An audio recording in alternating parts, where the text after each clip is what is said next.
Thanks, everyone. I'm not going to go into my background as much because there's a lot of content today, and I think it's more important for you to understand where the opportunities are and what we're dealing with. Before I start, I also promised my wife that I wouldn't make any dad jokes because it just gets lost off of most people, so we won't even do that either. So, and I can't compete against Seth or John with some of the things they've put together, so I'm not going there.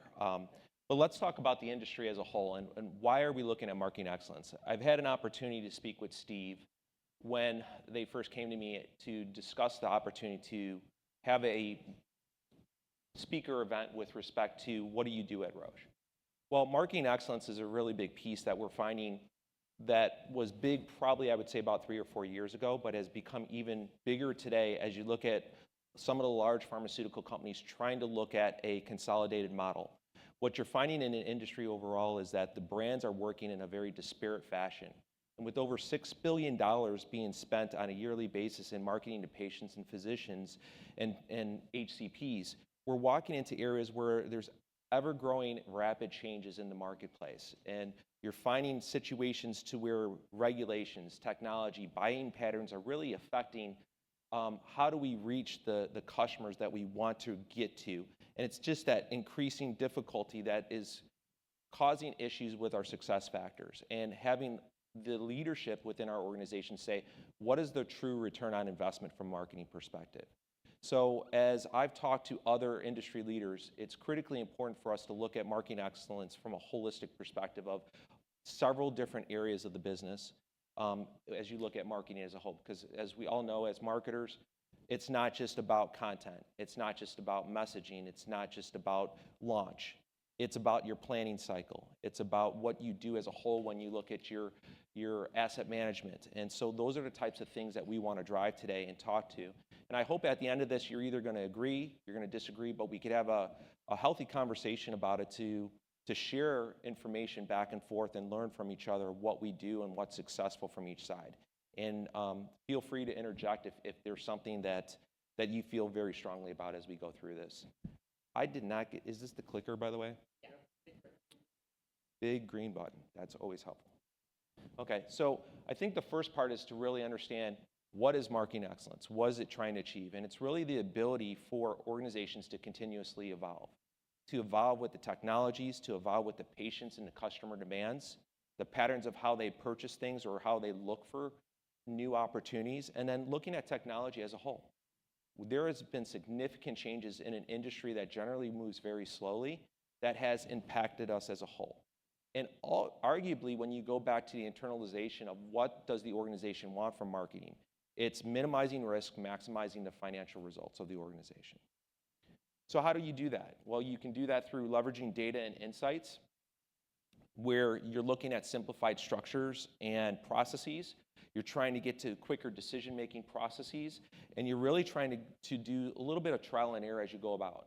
A/B testing is a term that some people feel is old, but it's still relevant for many companies today as a whole. Unified customer-patient experience is really a critical thing. A lot of times what you find within pharma is it's disparate in nature. The brand across multiple brands within a specific organization may not be working together. They don't collaborate. So you have critical adjacencies that are being missed. And from a customer perspective, it creates confusion from the messaging perspective. From a MarTech stack, it's not agnostic as a whole. And so you're walking into situations where the creative side is very different. And so that also creates confusion for the customer. And there's a lack of cross-functional nurturing across the board. How do you collaborate? How do you get other teams on board? How do you share ideas and look at opportunities to work together with your messaging as a whole? Essentially, what that does for you is it saves money and it maximizes your value. And that's what you really are trying to get to at the end of the day. I like to call it the play-to-win strategy. How do you play to win with innovation, with best-in-class practices, with accelerating efficiencies within what you do? And a lot of that even starts with your agency of record. How do you leverage them, and how do you build best-in-class practices or guardrails of how you want to use them and how you drive it moving forward? So we're going to start with applying digital marketing excellence as a whole, and we're going to look at omni-channel. So Jennifer, I'm not going to do it justice to what you did yesterday, but what we'll look at from this perspective is how do you create that holistic and seamless model? And what is often forgot about is that, what does good data look like? A lot of people run CRMs, but there's a disparate disconnect between the marketing organizations in many circumstances as well as the sales organization. And great organizations like, to talk to about a specific organization, I'll mention it, GSK. I listened to Kim Sanders talk about this. And she came up and said, look, as the VP of sales at GSK, I walk hand in hand with my VP of marketing. It's critically important as you do that moving forward. But most organizations don't do it. It's very disparate. So marketing does their own thing, sales does their own thing, and then there's always that argument. Is it marketing-led? Is it sales-led? But it really drives down to the quality of data that you get and how do you build from it to develop omni-channel marketing and approaches in digital as a whole. So persona focus, your CRM accountability. CRM is, frankly, it's a relational database. It's a garbage in, garbage out model. So if you don't have great quality and you don't have sales teams that believe in putting their information in and hold their team accountable to it, you're never going to get to great data to work from, and you're going to be continuously cleaning it up, and it's going to get old and antiquated very fast. Platform design is critically important, and being agile and adaptable. So when you look at this, Jennifer mentioned yesterday about modularized data and content, and that's critically important because then you can put it together in different ways, and I like to think of it as a Rubik's Cube. How do you put it back together from a Rubik's Cube and get to what you want as a full picture? Well, it doesn't end there. That's the starting point. Clean data, modularized data is critically important, but then you need agnostic technology. And it doesn't mean that you can't use different platforms. It just means they have to be able to talk amongst each other and not have to have a third-party API in the middle of it to be able to drive it. And then also being cloud-based is really helpful as you look at more of a global approach versus a local approach. But the key is then your API really is the maestro of the orchestra here. And it's going to panel it out across different platforms for you. So when you look at omnichannel, you can really get what I would call an end-to-end approach across different methodologies of how people want to grab data. Did I do it a decent job? Thank you. Appreciate that. So targeting is the next thing. So as we look at this, how do we drive targeting? And what we're finding today is with new HIPAA regulations, an example is IP addresses, we're now becoming more and more restrictive with what we can do, and it's adding additional complexity to how do we target effectively. And there's a lot of our sponsors out today that have really talked about this in full, and that they can help with that. But there are other things that we can do within the pharmaceutical area or in healthcare as a whole to really drive this forward. And it's looking at really a mixed funnel marketing approach. So what does that mean exactly? The key is that as marketers, a lot of our marketing teams don't really understand the concept of how do I drive through the funnel. Instead, what they do is they walk into the model and say, I'm tasked to do this specific campaign, get this content out for my product, and I achieve that, but I'm not measuring it, and I don't know how it helped drive this through the funnel. What sales wants from marketers is, how do you help me get to a sale? How do you help me push through the funnel and improve my funnel velocity overall? So the concept is creating that connected thread through everything we do that really drives to MQL. And one of the things that drives me nuts is every time I talk to pharmaceutical marketers, they're like, well, we have really great impressions. Okay, well, impressions don't drive to MQL. Impressions just tells me, just in simplistic terms, that you have a billboard out there and X number of people saw it.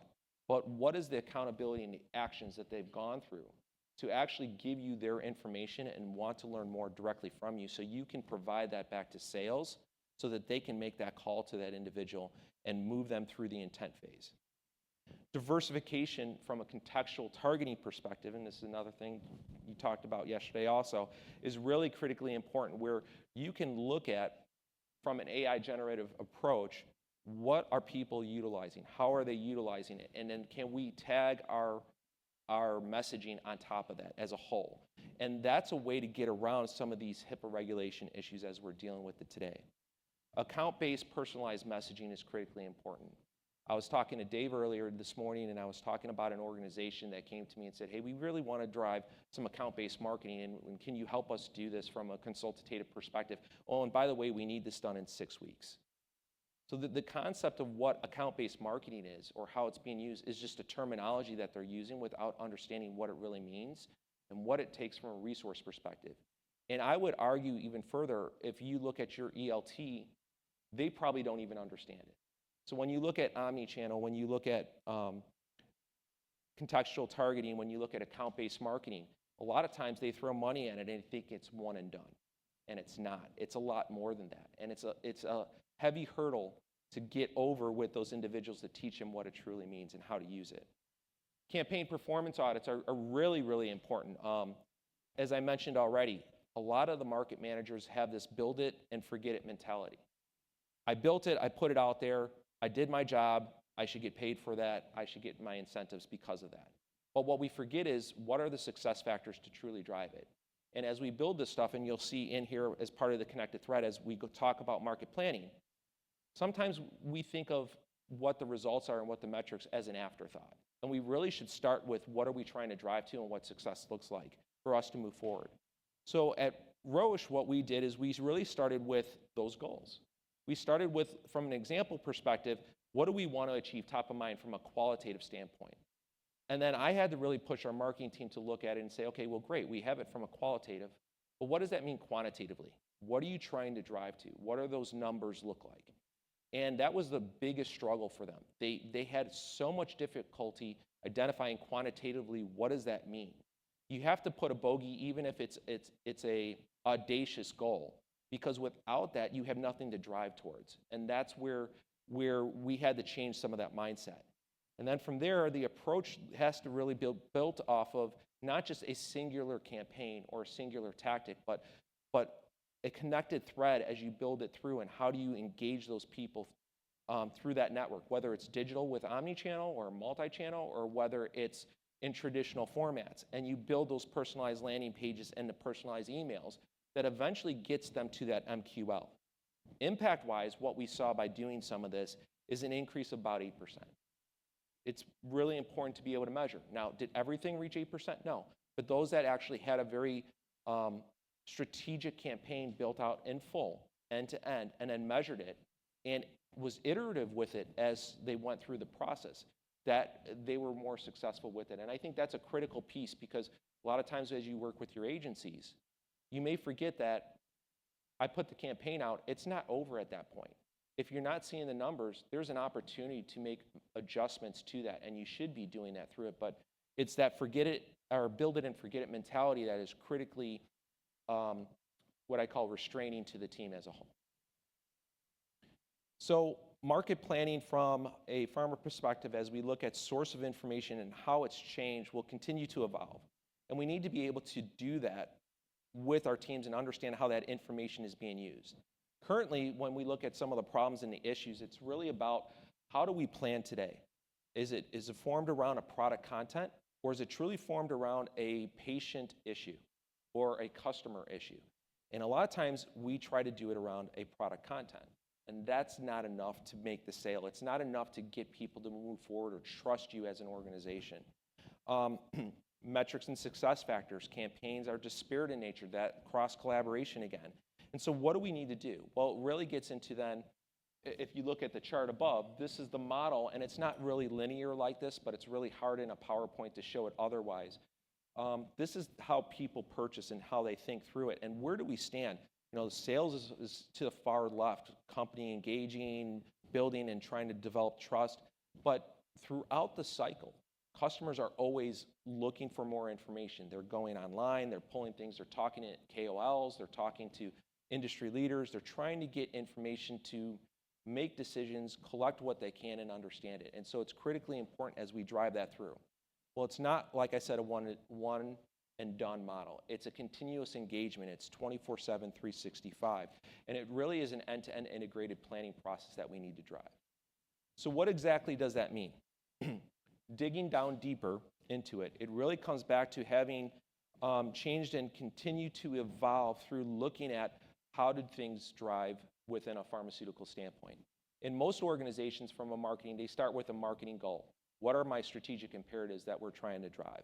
What are the products that I own, and what creative can I utilize through the agency to help build that? And then I'll just push that into my channels, and they leave it there. Well, in reality, what should be done is it should be addressed by the customer pain points, as I've mentioned. It should also look at how does that coincide with the business needs and goals. And it really should be formed over 4 key areas. What's my strategy? How do I create content based off of that? How do I activate that content in a way that the customer or the patient wants to use it?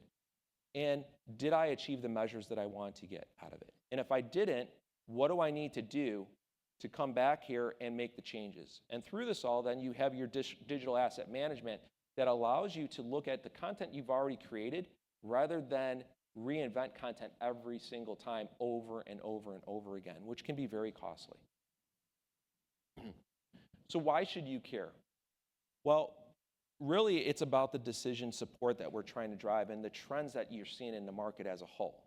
So if you look at it through the paradigm of strategy, content, activation, measure, you add in compliance and optimization as you go through it, and you look at your DAM. There are some specific trends that are really driving this moving forward and how we need to do it. One is AI. How do we use AI to replace some of the manual work that we're doing today? Another is increased collaboration, as you've heard me say several times, and developing personalized content that is fit for purpose at the right time, at the right place, through the right platforms as we go through this. Are the conversations occurring when we need to, or are we just setting noise? There are a few organizations that have come to me and said, okay, well, I need to get 6 campaigns out in the next week. And my question is, well, why? What are you trying to achieve by that? So they have this spray and pray model that they're trying to do, and it really doesn't offer anything. Instead, what they have is 10,000 emails going out, and they get one response, and the person's not even interested. It's just not the right fit. So we have to look at fit for purpose and use conversations in a manner that hit them when the customer is ready to absorb that information, not just because we want to put something out there. So I'm going to switch over from that and go right into launch. Launch is a critical piece of marketing excellence. It's a critical piece of how we develop digital. It's a critical piece how we develop content. And it's sometimes not thought of. I heard earlier today someone mentioned the fact of, when you look at from a launch perspective, it doesn't stop when you get FDA approval. That's just when it's starting at that point in my mind. And it really goes through a year period of time. And what we forget is, what are the metrics? So some of the key common issues that I've seen across pharma as a whole, when you look at commercialization and go-to-market launch strategies, is lack of clinical and economic evidence, what I call the market access information or market utility that you have to make sure that your product is fit for the market as a whole. So do you have the payers behind you to do it just because you have approval from FDA? Probably not. Maybe you do. Maybe you don't. Do you have all of them? Do you have HCPs on board? Is it so innovative in process that it's a different mindset that they have to think about? And did you enable your sales team to coach and train your customer to make that change and think differently? Those are critical areas.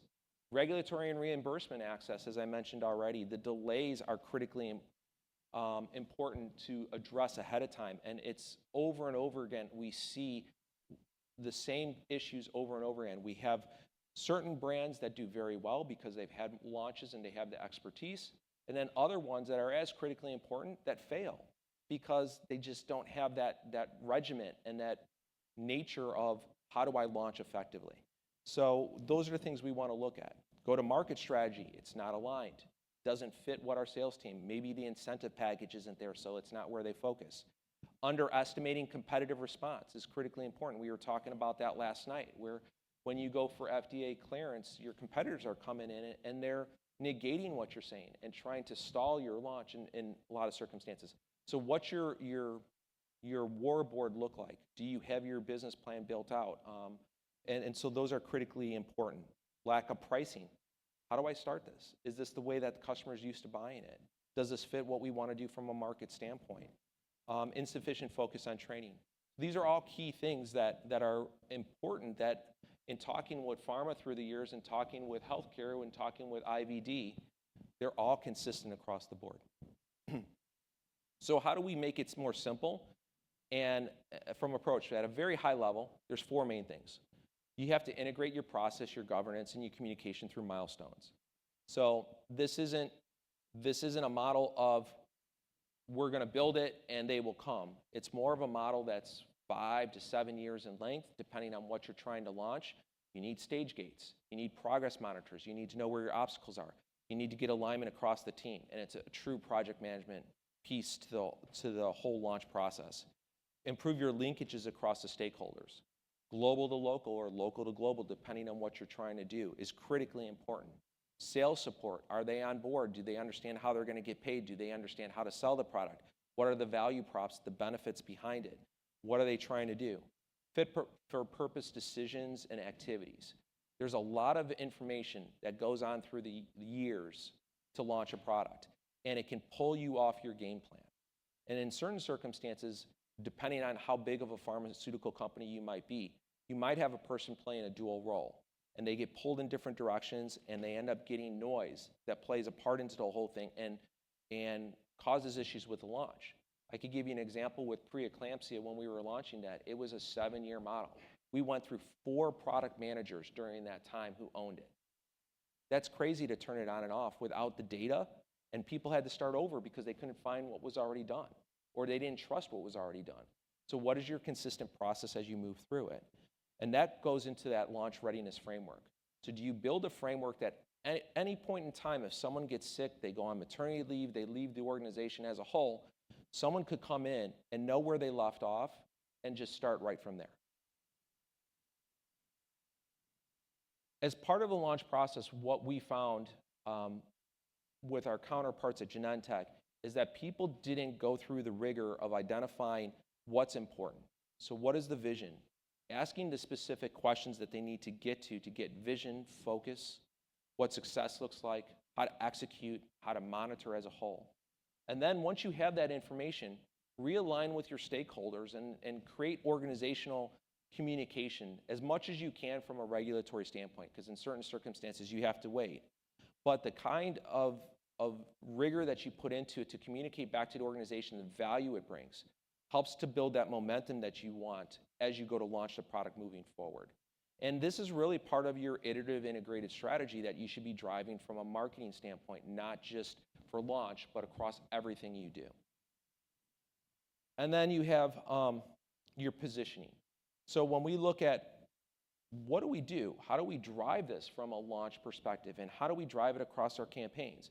We really want to look at what is the persuasive ideas that trigger a desire or action from our customers, whether that's internal or external.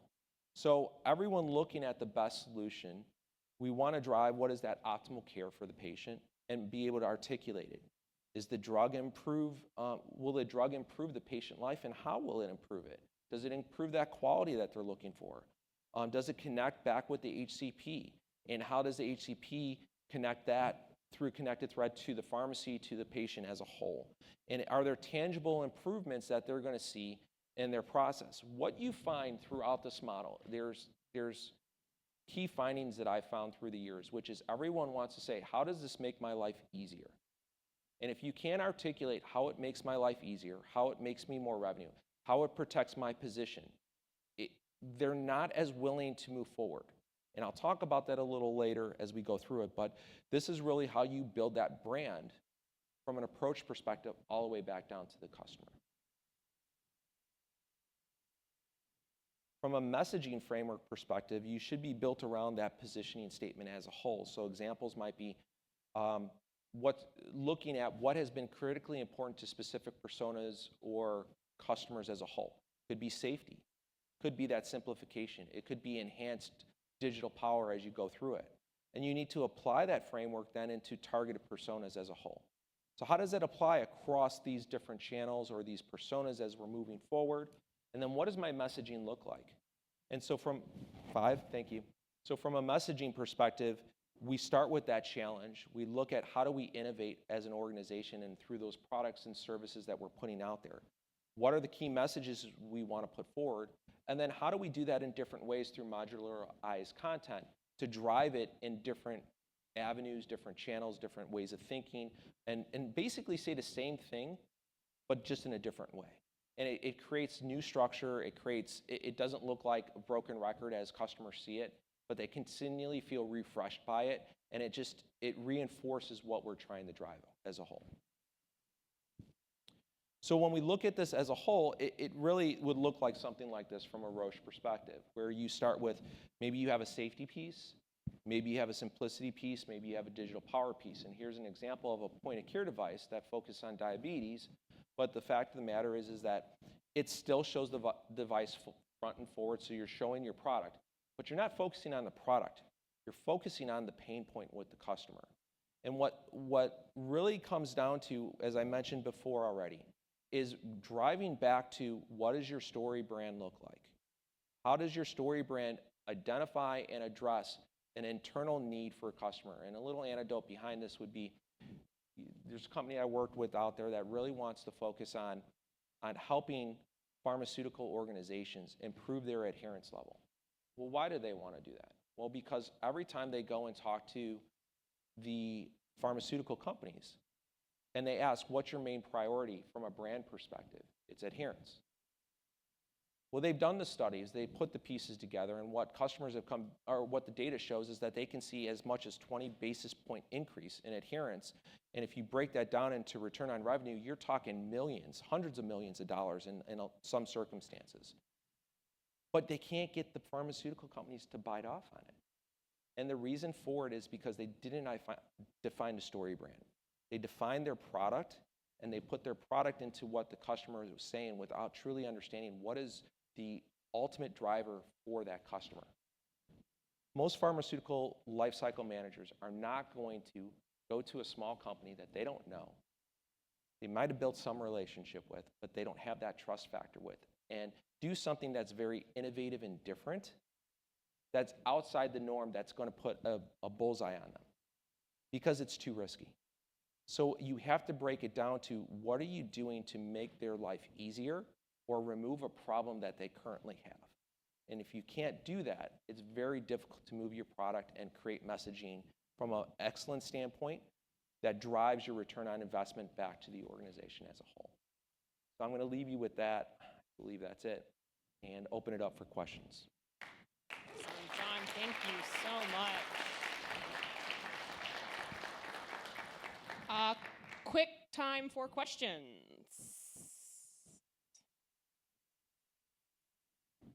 Oh, we got one. Of course, the farthest person away from me. Softball, please. I'm hoping so. Hi, John. Emily Samasik, Neurocrine. Nice to meet you. Great presentation. A lot that you shared. I wanted to ask a question about targeting and KPIs. So you mentioned setting the right KPIs, always going back to them in your plans. I've heard people say, well, technically, you could set the KPI number to whatever you want, right, as marketers. So how do you ensure that you're setting the right benchmark? Are you using norms? Are you looking at your historic baseline? What kind of advice would you give to marketers who are wanting to make sure they set their own correct benchmarks, but also selling that into their cross-functional partners and leaders? It's a great point. So historical benchmarks are really a critical piece that people overlook all the time because they're moving so fast with what they have to do. And like water's going to take the path of least resistance. Unfortunately, that's human nature to a certain extent. And so a lot of people don't go back to the historical data to sit there and say, what is it showing? And so we walked into circumstances, even at our company, where we saw marketers just doing the same thing over and over again and expecting different results from it, and we weren't getting it. So from a targeting perspective, in certain circumstances, if you don't have historical data to go off of, you want to see what our industry practices, what maybe could be out there that you can drive off of as a starting point, and then build towards that. If you're a smaller company, that may be a stretch goal, a significant stretch goal or pie in the sky that you may never get to, but it's a starting point that you need to start with to drive to. So there isn't one right answer, but I would definitely start with historical data first. If it's not there, look at what industry says, and if you don't even have that or don't know how to get that, start with something that's reasonable but is still a stretch for the organization to try to drive, but recognize and articulate back to the leadership that it has to be iterative, because this is all new to us and we're going to figure it out as we go along. Any other questions? Once, twice? John, thank you so much Thank for you. setting the stage this morning.